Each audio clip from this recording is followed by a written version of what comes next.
Your iPad storage is the place where you can see exactly how much space you have left on your device and what's using it. You'll see a bar at the top that breaks everything down for you. Things like apps, photos, and system data all get their own color, so it's easy to get a quick overview. This is critical for iPads with small storage.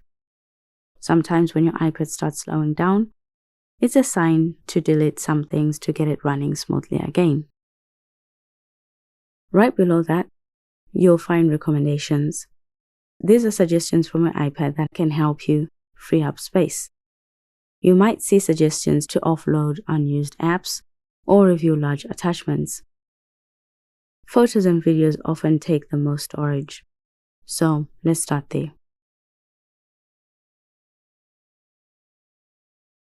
Merging duplicates in your Photos library can free some space. Not much though. You can also permanently delete screenshots you no longer need.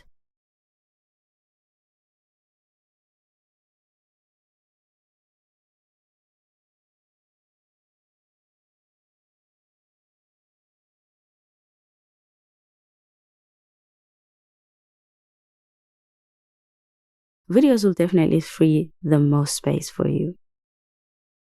For all the videos in your photos, you have all the information you need to decide whether or not to delete them.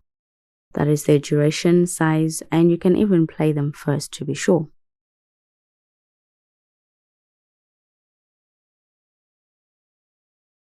You will have to delete this individually or multiple videos at once.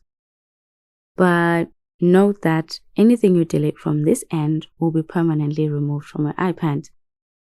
So be careful not to delete anything you might want to recover because you won't be able to do that if you delete it from this side of your iPad.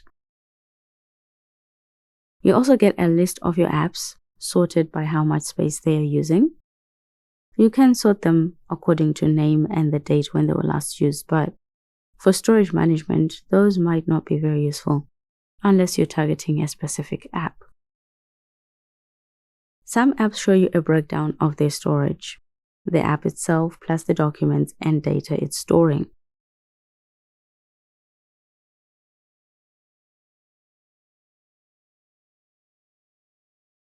From here, you can delete the app entirely or simply offload it. Offloading removes the apps but keeps your data. So when you reinstall it, everything comes back just the way you left it. Be careful with deleting apps, especially when you're not syncing or backing up your documents.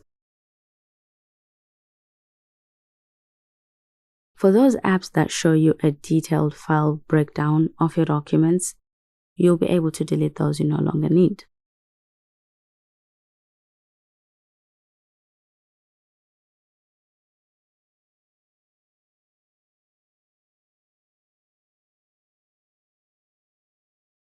A little maintenance goes a long way in keeping your iPad running smoothly. Though you can't do much with it, you can also see a breakdown of your iPad OS and system data storage. Not sure why that information is useful, but you have it.